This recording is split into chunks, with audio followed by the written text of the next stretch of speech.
monde, bienvenue à iConsulting Immigration pour une nouvelle vidéo. Alors, aujourd'hui, on va parler des motifs de refus de visa étudiant pour le Canada. Alors, dans cette vidéo, je vais vous parler de 4 principaux motifs de refus de visa pour le Canada. Et ne bouge pas, et surtout, n'oublie pas de liker la vidéo et de commenter. Alors, vous vous demandez sûrement quels sont les motifs de refus de visa étudiant pour le Canada. C'est très important à savoir, surtout avant de commencer sa procédure, parce que ce sont des éléments à rassembler, des informations à rassembler avant de commencer tout projet d'immigration en tant qu'étudiant pour le Canada. Alors, le premier motif de refus de visa très courant quand on vous demande un visa étudiant pour le Canada: incapacité financière ou insuffisance de fonds. Ça arrive, on a beaucoup ce genre de problèmes, surtout en Afrique, hein, vu que ceux qui ne savent pas, nous sommes au Cameroun, et peu importe le pays dans lequel vous êtes, on peut traiter votre demande de visa. Parenthèse, comment est-ce que vous allez prouver la preuve de fonds? Il faudrait déjà que vous montrez à l'agence d'immigration que vous pouvez subvenir à vos besoins tout au long de votre séjour en tant qu'étudiant au Canada. Et ça peut passer par vous, donc, parce que vous pouvez être votre propre garant, ça va dépendre de vous et de vos raisons d'étudier au Canada.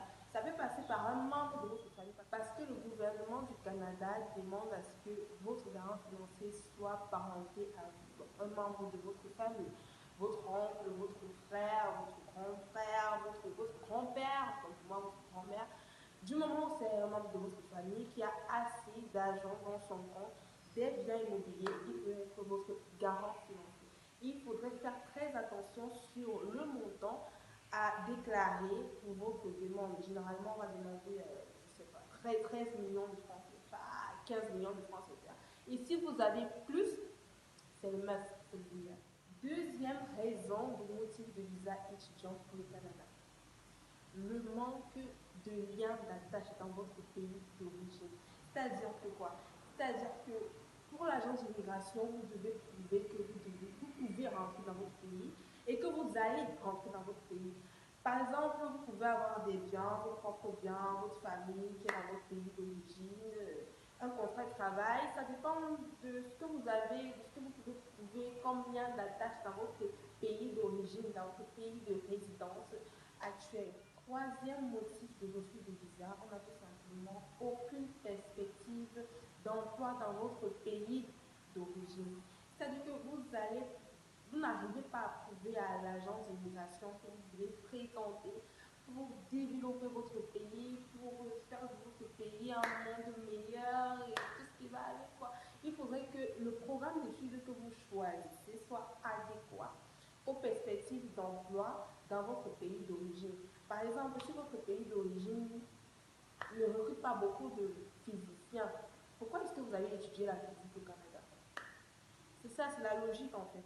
Comme quatrième motif, on a les raisons médicales et ou judiciaires. Par exemple, vous êtes malade, vous pouvez avoir contracté le virus du VIH/SIDA ou une maladie difficile à soigner, ou alors vous avez un casier judiciaire salé, ce qui ne permet pas à l'agence d'immigration de vous accorder le visa, parce que vous êtes en quelque sorte un danger et vous allez coûter trop cher au Canada.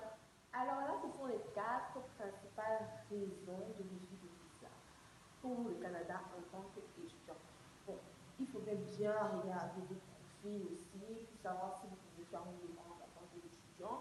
Tout le monde peut étudier au Canada, hein. Tout le monde peut étudier au Canada, que vous ayez un diplôme ou pas, parce qu'il existe des formations professionnelles que vous pouvez faire. Mais chaque raison a ses particularités, donc il faut bien étudier votre profil avant de faire une demande de visa de peur d'être secret.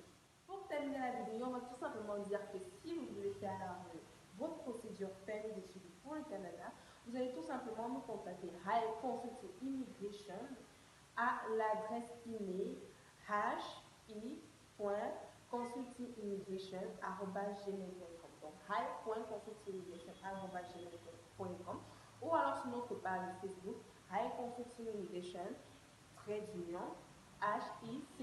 Donc ici, vous allez tout simplement nous trouver. Nous sommes les meufs ou encore vous pouvez nous contacter au numéro qui s'affiche à la description de la vidéo. Alors n'hésitez pas à nous contacter pour tous vos projets d'immigration pour le Canada et en Europe.